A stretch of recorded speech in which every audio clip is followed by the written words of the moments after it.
예, 11.3에 채널 캐패시티 계속해서 하겠습니다. 그래서 예제 11.4를 보시면요.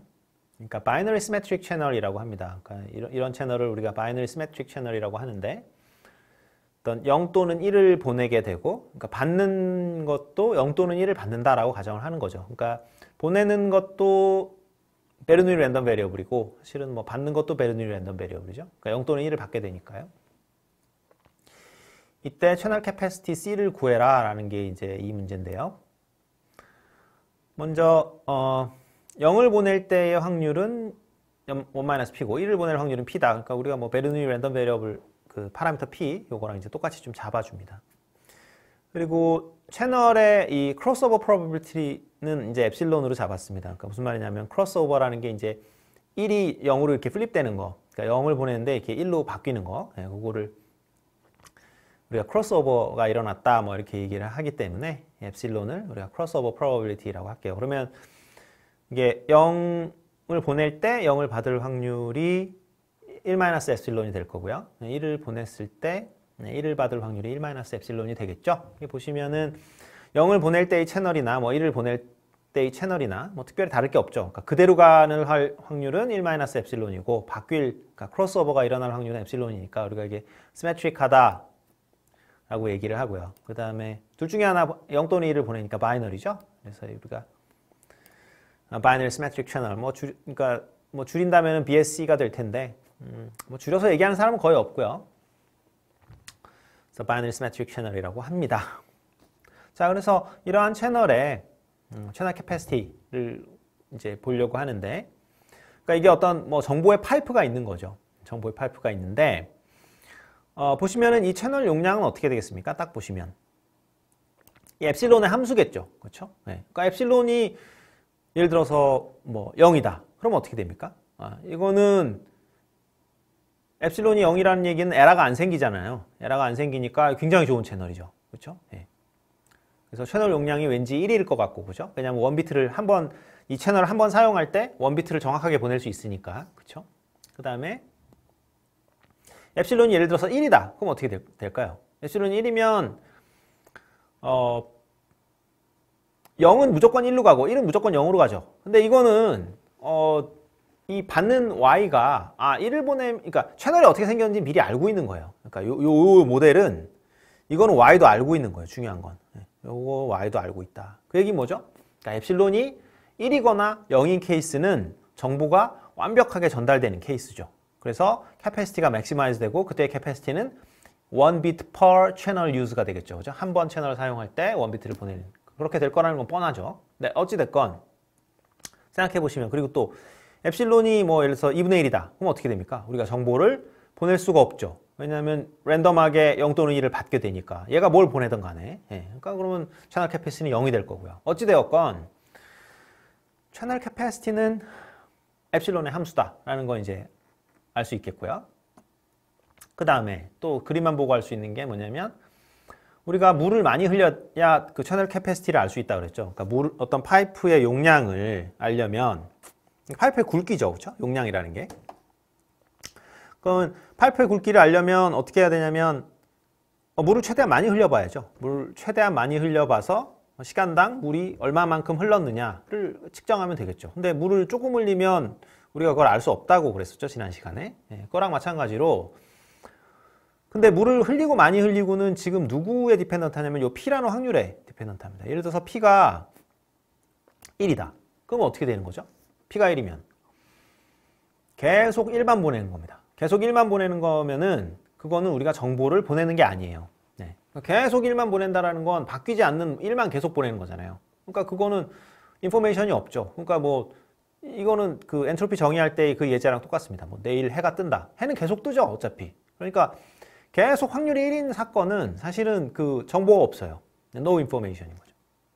그러니까 그렇게는 안 되고 우리가 그러면 결국은 P를 상식적으로 얼마로 조정해야 되겠습니까? 2분의 1로 조정해가지고 P를 2분의 1로 해서 최대한 랜덤하게 보내고 그때 전달되는 정보량 그걸 어떻게 매저한다 그랬죠? Mutual Information, I를 매저해서 그때의 I를 체크해주면 우리가 채널 캐패시티 C를 구할 수가 있겠다라는 거는 그림을 통해서 알 수 있겠죠. 수식으로 보시면요. 자, 그래서 일단은 요것의 맥시멈 값, 즉 뮤추얼 인포메이션의 맥시멈 값을 우리가 채널 캐파시티라고 하니까 요거는 이제 h of y 빼기 h y given x가 되죠. 근데 이제 이거를 굳이 h of y 빼기 h y given x로 계산하는 이유는 있어요. 그러니까 이거를 h of x 빼기 뭐 h의 x given y로 계산할 수도 있는 거죠. 수식상으로. 근데 이제 그렇게 하면은 매우 피곤해지는 게 지금 채널에 생긴 거를 보면 어떻게 됩니까? x를 보내고 받는 게 y죠. 네. 그러니까 x가 고정되는 게 항상 수식을 전개할 때 편해요. 그래서 요거 계산이 편하다. 네, 컨디셔널 엔트로피가 두 개가 있죠. 그러니까 h of y given x가 있고 h of x given y가 있는데 그 둘 중에 요게 계산이 편해요. 네, 그렇기 때문에 우리가 요 수식을 쓴다 이거죠. 이 수식을 쓰면은 이제 뭐 왼쪽 거는 그대로 내려오기로 하고요. 그다음에 오른쪽 거, 즉 이게 지금 뭐죠? 네, 그러니까 컨디셔널 엔트로피 계산해 보면 자, 뭐 수식이 이렇게 되는 건 뭐 뻔한 거고요. 그다음에 xi가 지금 0일 때 그럼 이렇게 되고, 근데 0을 보낼 확률은 지금 1-p죠. 그러니까 이렇게 되고요. 그다음에 요거는 이렇게 되고 1을 보낼 확률은 p죠. 그러니까 이렇게 되고. 그다음에 x가 0을 보낼 때 y의 그 엔트로피 y의 그 average uncertainty는 어떻게 되느냐? 그건 h of epsilon이 되겠죠. h of epsilon이라는 게 지금 뭐냐면 0을 보낼 때는 어차피 epsilon의 확률로 크로스오버가 일어나고 1-epsilon의 확률로 크로스오버가 일어나지 않으니까 요게 지금 정확하게 뭐가 되냐면 바이너리 엔트로피가 되겠죠. 그러니까 뭐 마이너스 엡실론의 로그 베이스 2의 엡실론 마이너스 1 마이너스 엡실론의 뭐 로그 베이스 2의 5 마이너스 엡실론 이렇게 되겠죠. 그러니까 그게 사실 여기 적혀 있는데 어쨌든 마찬가지로 여기도 그렇게 됩니다. 그래서 그걸 계산을 해보면 우리가 이렇게 구할 수 있습니다. 그래서 여기 구한 거를 여기다 대입을 하면은 우리가 이렇게 쓸 수 있고요. 자, 여기까지는 이제 그냥 구한 거죠. 그런데 요것의 맥시멈 값을 구해야죠. 그래야지 우리가 채널 캐패시티, 그러니까 뮤추얼 인포메이션을 구하라는 게 아니라 뮤추얼 인포메이션의 맥시멈 값이 채널 캐패시티니까 채널 캐패시티를 우리가 구하려면은 요게 맥시멈 될 때, 그죠? 요게 언제 맥시멈 되겠습니까? y가 맥시멈, y의 average information이 맥시멈이 되려면 y가 한쪽으로 몰리면 안 돼요. 그죠? 네, 그러니까 0이나 1이 한쪽으로 이렇게 많이 나오거나 그러면 안 되겠죠. 그러니까 밸런스드하게 나와야 되겠죠. 밸런스드하게 나오려면 어떻게 돼야 됩니까? 뭐 x하고 그 x 처음 보낼 때부터 밸런스드하게 보내면 되겠죠. 그래서 우리가 p를 2분의 1로 놨을 때 h of x도 맥시마이즈 되고 h of y도 맥시마이즈 된다라는 게 뻔하기 때문에 우리가 이렇게 구할 수 있다라는 거죠. 자, 그래서 채널 캐패시티를 한번 커브로 그려보면 아까 말씀드린 대로 채널 캐패시티는 뭐의 함수입니까? 네, 엡실론의 함수죠. 이거를 p의 함수로 이렇게 막 적어놓는 사람들이 있는데 그러면 바로 빵점이 나오는 거죠. 그래서 왜냐하면 채널 캐패시티니까 채널이 어떻게 생겼냐에 따라서 그것이 그 채널 용량이 결정돼야 되는 거지. 여기서 p가 튀어나오면 문제가 심각하겠죠. 그렇죠? 네, 그거는 소스의 분포를 얘기하는 거니까. 자, 그래서 한번 그려봅시다. 그래서 바이너리 시메트릭 채널의 채널 캐패시티를 그려보면 이렇게 된다라는 거죠. 보시면은 어떻게 돼요? 채널 캐패시티가 어쩔 때 채널이 가장 좋아집니까? 아까 말씀드린 대로 엡실론이 1이거나 엡실론이 1이면 이제 맨날 바꾸는 거죠. 0은 무조건 1로 보내고 1은 무조건 0으로 보내고. 근데 그 모델 자체를 그 수신단이 알고 있기 때문에 이거는 뭐 그 정보를 리커버리 하는데 아무런 문제가 없다라는 거예요. 네. 그 다음에 0이다. 엡실론이 0인 경우는 뭐예요? 아예 에러가 생기지 않는 거죠. 그러니까 그 채널은 어떻게 됩니까? 채널을 한번 사용할 때 완벽하게 원빗 인포메이션을 보낼 수 있죠. 그러니까 당연히 1이 되는 거죠. 그리고 아까 말씀드린 대로 엡실론이 2분의 1인 그런 채널은 못 쓰죠. 그렇죠? 네, 이거는 정보를 전혀 보낼 수가 없습니다. 자, 11.4에 데이터 컴프레션 보겠습니다. 그래서 데이터 컴프레션은 이제 우리가 정보를 빠르게 보내고 또 정보를 정확하게 보내고 이런 게 통신의 목적이라고 할 때 링크 스피드가 정해져 있을 때 우리가 데이터 컴프레션을 쓰면은 실제로는 정보를 굉장히 빠르게 보낼 수 있죠. 그러니까 예를 들어서 뭐 여러분들이 영화 파일 같은 걸 받으려면 압축이 돼 있으면은 굉장히 빠르게 다운로드가 가능하잖아요. 물론 다시 풀어야 돼서 귀찮긴 합니다만 어찌됐건 빨리 전송이 완료된다는 측면에서 봤을 때 데이터 컴프레션이 유용한 방법이기는 합니다.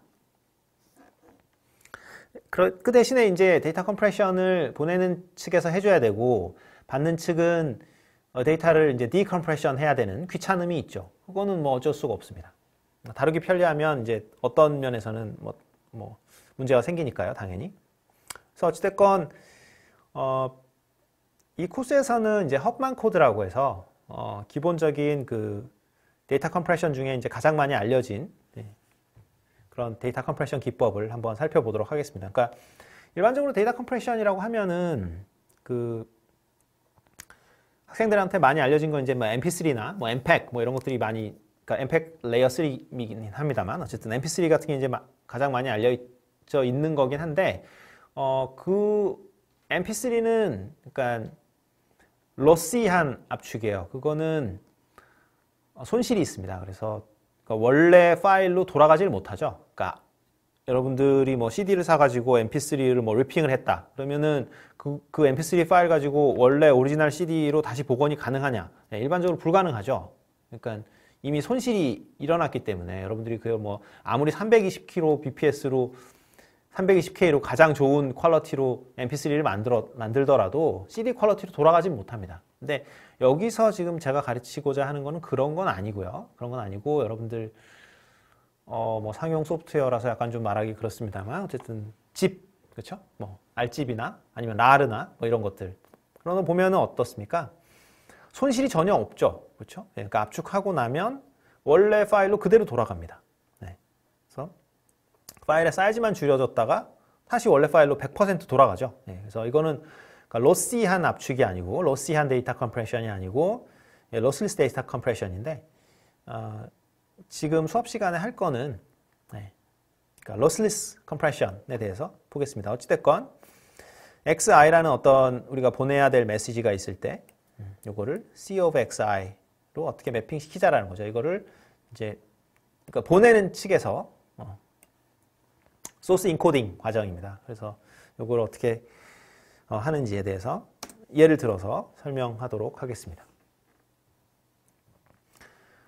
어떤 랜덤 베리어블이 이제 다음과 같이 정의가 되어 있는데요. 그러니까 이제 보내는 측에서 어떤 그 A 또는 B 또는 C를 보내려고 하는 거예요.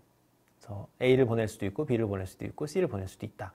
셋 중에 하나를 보내는데 A를 보낼 확률은 2분의 1, B를 보낼 확률은 4분의 1, C를 보낼 확률이 4분의 1일 때 이때 코드워드를 어떻게 할당하냐면 그러니까 이제 바이너리 코드워드를 이제 할당하는 거예요. 그래서 요거 하나하나 할당된 걸 이제 코드워드라고 부릅시다. 그래서 A를 보낼 때는 0을 보내고 B를 보낼 때는 뭐 1, 0을 보내고 C를 보낼 때는 1, 2를 보낸다.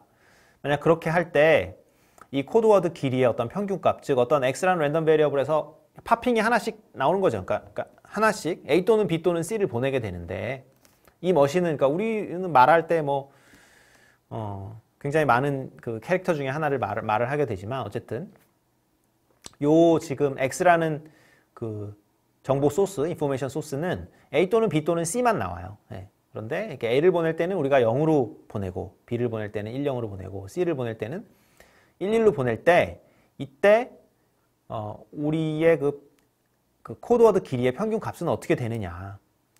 그리고 이거를 X의 엔트로피랑 한번 비교를 해봐라 라는 거죠. 우리가 엔트로피 계산할 때 보면은 그 로그의 그 베이스, 그러니까 밑을 2로 썼죠. 네, 그러니까 그게 이제 엔트로피랑 상당히 비슷해지는데, 그걸 한번 살펴보자라는 거죠. 그래서 이 예제에 대한 풀이는 다음 시간에 계속하도록 하겠습니다. 이상으로 강의를 마치겠습니다.